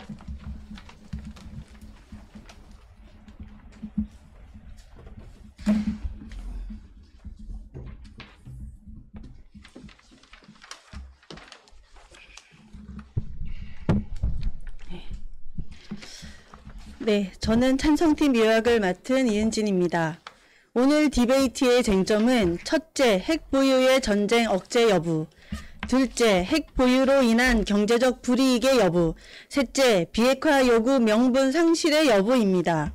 첫 번째 쟁점인 핵 보유의 전쟁 억제 여부는 상대팀은 핵무장이 가속화되어 전쟁의 위험성이 높아질 거라고 하셨는데 실제로 핵무기를 가진 나라들이 많아지면서 세계대전과도 같은 전쟁들은 오히려 줄었습니다.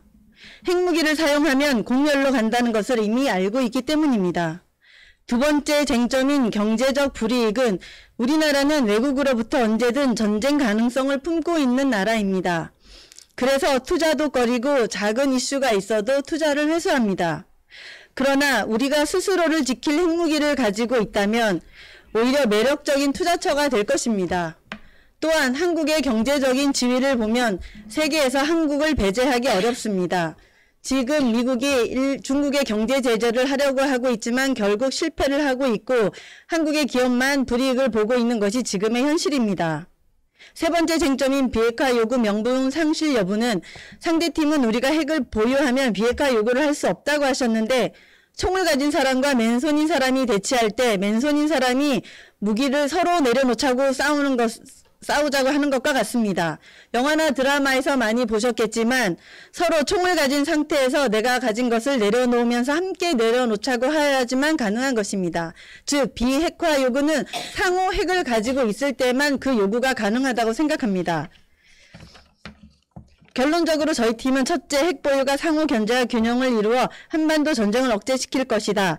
둘째, 핵 보유가 오히려 한반도의 안정을 담보로 경제적 불이익을 초래하지 않을 것이다. 셋째, 비핵화 요구 명분 상실은 핵을 가진 상태에서 요구하는 것이 더 합리적이다라고 생각하며 저희 팀의 의견이 더 설득력 있다고 생각합니다. 이상 찬성팀의 요약을 마치겠습니다. 경청해 주셔서 감사합니다.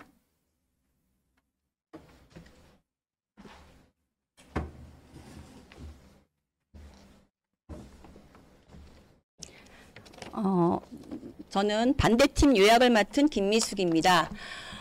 오늘 디베이트의 쟁점은 핵 개발의 현실성 여부, 두 번째는 자주국방이 꼭 핵 보유여야만 되는가, 세 번째는 국가적 경제의 손실은 어떻게 할 것인가입니다. 미국이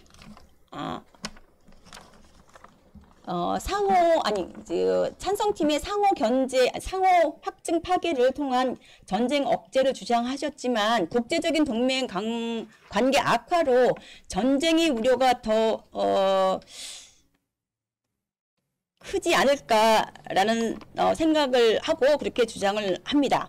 두 번째로 핵 보유를 위한 자주국방과 국방력을 해야 된다고 주장하셨는데요. 핵 도미노 초래와 한반도의 비핵화 명분 상실로 평화 상태가 유지가 될까라는 의문이 듭니다. 세 번째, 핵 우산이 허위적 명분이라고 주장하셨는데 그것보다 우리 그 동맹국의 공약을 신뢰하지 않는다면 국제적으로 우리 타 동맹국도 대한민국을 신뢰하지 않을 거라고 봅니다. 미국이 핵 통제 감시 중인데 한국의 핵무기 개발은 현실성이 없는 손실 논쟁이라고 생각합니다. 안보 강화한다고 핵무장을 한다면 핵 도미노 현상으로 다른 국가들의 핵무장으로 인해서 전쟁 위험이 가속화되고 인류의 평화는 멀어질 것입니다. 그리고 한국의 핵 개발 후 후폭풍이 클 것입니다. 핵무장을 위한 경제적 비용 충당은 물론 외교적 압박으로 수출국인 한국의 경제적 손실 또한 상당할 것입니다.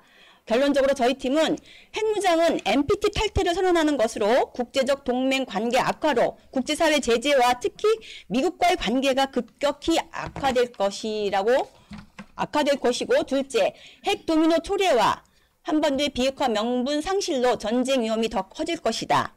셋째, 경제적 제재와 외교적 압박뿐만 아니라 엄청난 핵 개발 비용과 환경 파괴, 국격 손상의 비용까지 막대한 손실이 초래될 것이다 라는 주장이 더 합리적이라고 생각합니다. 경청해 주셔서 감사합니다.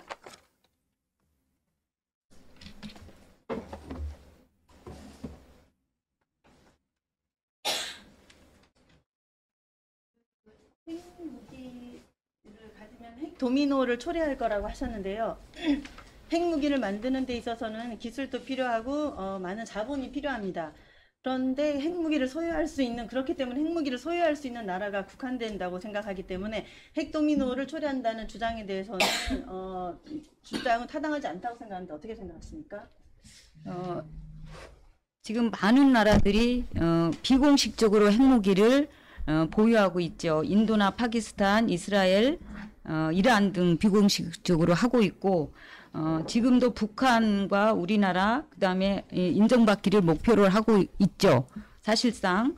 그러나 국제사회가 이를 인정하지 않고 있습니다. 이거는 경제력과 뭐 이렇다고 해서 하는 게 아니라 플루토늄을 갖고 있는 13,000개의 플루토늄을 갖고 있는 나라들은 언제나 늘 핵무기를 만들 수 있는 현상을 갖고 있죠. 그런데 이거를 핵무기를 허용해주고 이러면 언제든지 만들 수 있기 때문에 저희는 그거에 대해서 반대하고 이것이 세계평화와 질서에 무너뜨린다고 보기 때문에 어쨌든 핵무기를 갖고 있으면 도덕적으로나 아니면 전쟁을 하고 싶을 때 안정감을 갖게 되죠. 전쟁을 해도 된다는. 네, 그렇기 때문에 위험하다고 보고요. 네, 제가 다시 질문을 하겠습니다. 네, 제가 말씀드린 도미노라고 하는 거는 지속적으로 계속 생기는 거를 그렇죠. 말씀드린 그래서 건데 말씀하신 것처럼 인정받고 있지 않는 나라도 만들 수는 있거든요. 그렇죠. 예, 그렇지만 인정을 하지 않았는데도 만들었는데 그렇다고 하면 근데 도미노가 일어나려고 하면 그것이 굉장히 쉬워야지만 도미노가 일어나는데 핵무기를 보유한다고 하는 것은 엄청난 자본과 기술이 필요한 일입니다. 그렇기 때문에 도미노처럼 일어날 수 있는 조건을 가진 나라가 적다라고 저는 말씀을 드린 거예요. 그 적은 나라 중에서도 네. 지금 다 만들 수가 있다는 거예요.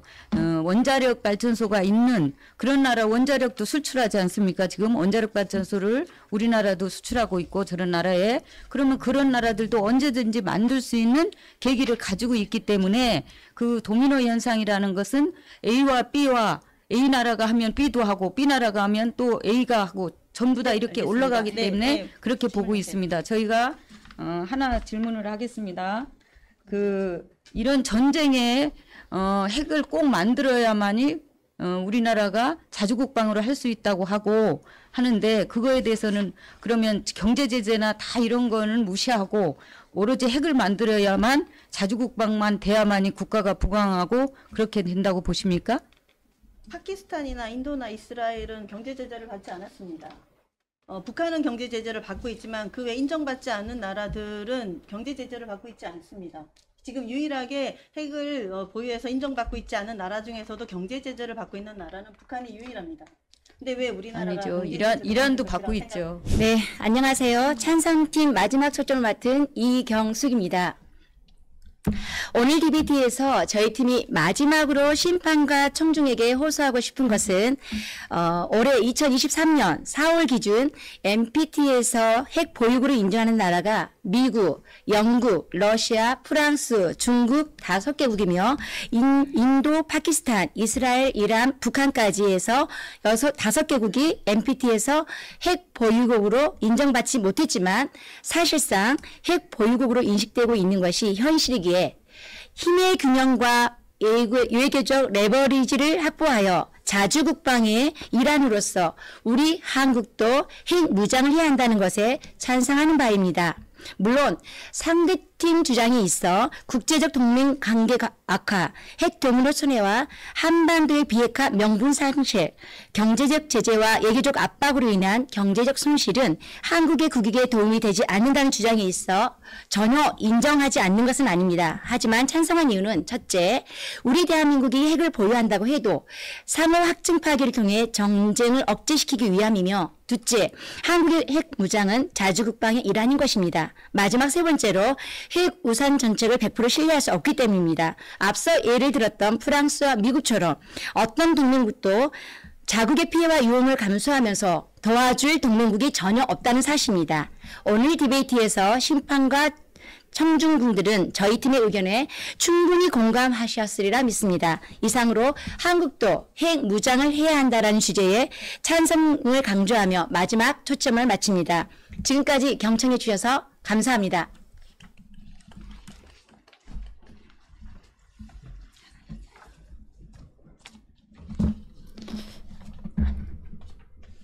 안녕하십니까.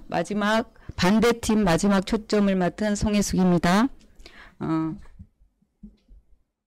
북한은 핵을 포기하지 않는다면 남한은 핵무기를 가져야 한다는 주장에는 시민의 60%가 동의한다고 하는 결과가 있었습니다.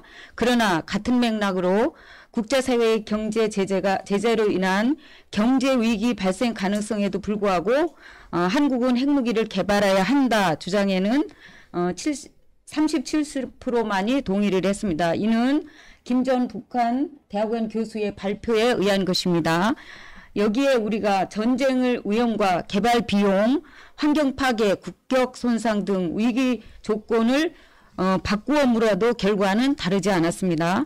한국 시민 대다수가 독자 핵무장을 지지한다는 전제에서 출발한 지금까지의 논의를 근본적인 차원에서 제고해야 할 필요성을 제기하고 있는 셈입니다. 적어도 한국의 핵무장으로 북한 핵무장에 맞서야 한다는 핵에는 핵, 논리에 시민 다수의 동의는 보내지 않는다는 사실만큼은 명백하다고 말할 수 있습니다.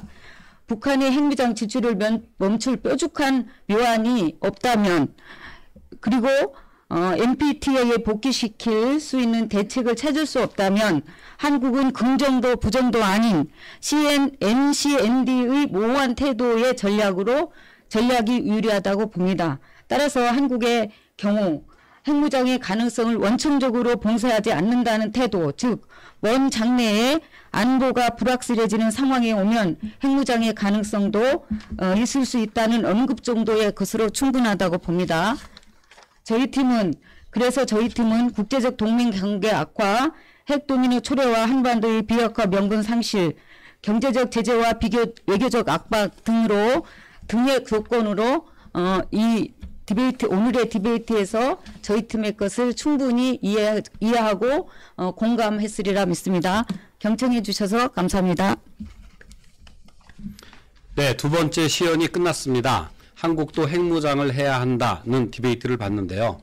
이 디베이트를 보신 분들은 많이 여성 의원들이 이렇게 안보와 국방 문제에 대해서도 관심이 많고 이해가 깊구나라는 생각을 하셨을 것 같습니다. 그래서 현재 우리나라의 현안인 핵무기 문제, 핵무장의 문제를 다양한 각도에서 검토해 주셨습니다.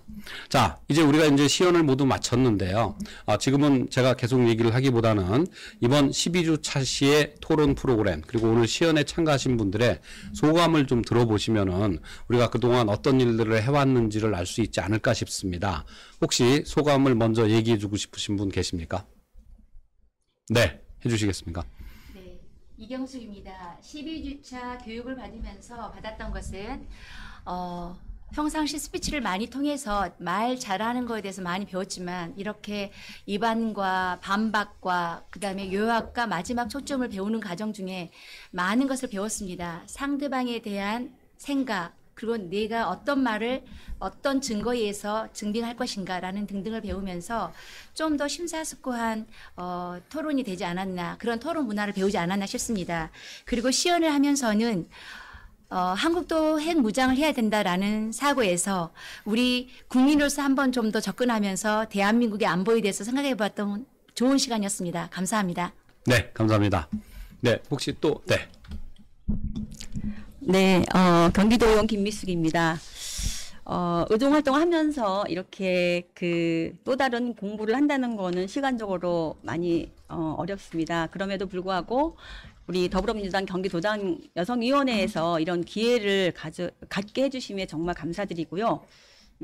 디베이트 토론에 대해서 저희들이 수업을 하면서 청중들의 공감을 얻으려면 자료 검토가 제일 중요하다라는 생각을 많이 하게 됐고요. 그 다음에 우리가 서로 이 공감을 하려면 자료 검토만이 아니라 표정으로도 말을 하고 표정으로도 우리가 나는 이런 것들을 호소해야 되기 때문에 표정 관리 또는 말하는 그런 스킬 이런 것들도 많이 필요하다고 생각을 하고 그런 거에 대해서는 우리가 조금 더 연구를 해야 되겠다는 생각이 듭니다. 좀 여유가 없는 시간이지만 12차 시를 하면서 그래도 조금은 많이 내가 성숙하지 않았나라는 생각이 들고요. 오늘 시연을 하면서는 이게 카메라가 들이대면 쉽지 않다라는 것밖에 생각이 안 납니다. 아무튼 열심히 했습니다. 네, 또 있으실까요? 소감? 네. 네. 전 부천시의회의원 송혜숙입니다. 사실은 이제 매주 이렇게 경기도당 우리 더불어민주당에서 이거를 기획하고 또 먼 길인데 매주 이렇게 토요일 온다는 게 쉽지 않았습니다. 그럼에도 불구하고 끝까지 좀 참여해서 제 나름대로의 실험을 한번 해보고 싶었습니다. 내 자신에 대한 제가 사실은 이렇게 물렁증도 많이 있고 해서 근데 이번에 해보니까 뭐가 문제였다는가 하나를 발견했는데 이렇게 남이 말을 잘 들어야 되겠다. 남이 이렇게 말하는 것을 좀 경청 있게 들고 그거에 대해서 인지를 정확히 해야 되겠다는 것은 저희의 성과 이번에 아주 이 교육을 통해서 받은 성과입니다. 그래서 앞으로도 좀 더 우리 이제 저희들은 정치인이니까 남의 말을 이렇게 잘 들어서 그걸 숙지를 잘하는 그런 교육의 일환을 저는 이번에 터득했다고 보고 아주 대단히 감사하고 고맙게 생각합니다. 감사합니다. 네, 아주 대단한 걸 깨달았다고 생각하시는데요. 경청의 중요성에 대해서 말씀해 주셨습니다. 네, 또 소감 말씀해 주실 수. 네, 화성시 의회 이은진이라고 합니다. 마지막에 하니까 앞에서 제가 할 말들 다 좋은 말씀도 해주셔가지고요. 일단 우선 이런 좋은 기회를 마련해 주신 저희 경기도당 여성의 그 위원회에 감사의 말씀을 드리고요. 저도 이번에 이 교육을 받으면서 느낀 것들 몇 가지 말씀드리면, 그 토론을 하기 위해서는 배경 지식이 필요하다. 그래서 공부를 많이 해야 된다였고요. 결국 다른 사람을 설득하기 위해서는 내가 그만큼 무장이 되어 있어야 된다였고요. 그다음에 두 번째, 아까 송혜숙 의원님이 말씀해주신 경청을 해야 한다. 결국 다른 사람의 의견을 들어야지만 반박도 가능하고 나의 생각도 또 이제 좀 개선할 수 있고요. 그리고 세 번째는 예의가 필요하다. 그래서 예, 하다 보면 조금 감정적으로 돼서 이제 하게 되는 경우들이 있었는데 그러면서도 이제 이건 토론일 뿐이니까 예의가 필요하다 해서 그런 여러 가지 것들을 배울 수 있는 아주 좋은 기회였던 것 같습니다. 그리고 하면서 가장 크게 느꼈던 건요, 제가 원하지 않은 주장을 하게 되는 상황들이 있었는데 그 주장을 하면서 결국 제가 그 생각이 좀 바뀌는 걸 제가 경험을 했거든요. 그래서 느낀 건 뭐였냐면, 결국 상대방에 대한 제가 지금까지 아니라고 생각했던 것들을 제가 이번 토론을 하면서 그 사람들의 주장을 이해하게 되고 왜 그렇게 하는지에 대한 좀 생각의 폭이 넓어진 것이 가장 큰 수확이 아니었나 생각하고요. 그래서 좀 빠지긴 했는데 그 빠진 것들이 좀 아쉽다라는 생각을 하게 되는 마지막 시간이었고요. 마이크 울렁증이 있어서 오늘 하루 종일 긴장했는데 잘 끝난 것 같아서 다행입니다. 준비해 주신 모든 분들 감사합니다. 네, 토론에서 예의의 중요성도 강조해 주셨습니다. 환기해 드리자면 지금 우리 오늘 무슨 자리를 갖고 있냐면 더불어민주당 경기도당 여성위원회에서 주최한 2023년 여성정치토론 아카데미 수료식을 하고 있습니다. 여러분, 우리가 흔히 수료식 하면 어떤 분위기를 기대하시나요? 네, 수료증을 나눠주고 박수를 하고 꽃다발을 준비했다가 축하한다고 건네주고 기념사진을 찍고 서로 격려하고 식사하러 가는 그런 장면을 우리가 흔히 연상하지 않습니까? 네, 우리가 그렇게 쉽게 가는 방법이 있었습니다. 근데 여기에 계신 분들은 네, 그런 방법을 넘어섰습니다. 뭐냐면은 우리 국민의 세금으로 지원받은 프로그램으로 이런 것들을 진행을 한다고 그럴 때 우리가 12차 시 했던 이 공부를 다시 한번 다시 점검을 하면서 이걸 여러분들 앞에, 국민 여러분들한테 보여주는 것이 아주 중요한 일이라고 판단을 해가지고 우리가 밤을 또 새가면서 준비를 해가지고 이렇게 시연을 보여드렸습니다. 그래서 몇 가지 미흡한 점이 있었는지도 모르겠습니다. 그러나 이런 것들을 국민들에게 되돌려주고자 하는 이런 정치인 분들의 노력을 가상히 여겨주시면 정말 감사하겠습니다. 저처럼 토론 문화가 확산되는 것을 위해서 노력하는 사람들로서는 우리나라의 정치인 분들이 앞장서서 이렇게 토론 문화를 보여주시는 것에 대해서 너무 감사드리고요. 네, 그리고 이런 것들이 앞으로도 더욱더 확산되기를 바라면서 다음 또 토론의 현장에서 만나 뵙기를 기대하면서 이 모든 프로그램을 마치고자 합니다. 성원해 주신 여러분들께 감사드립니다. 감사합니다. 선생님 감사합니다. 수고하셨습니다. 케빈이 짱입니다. 네, 감사했습니다.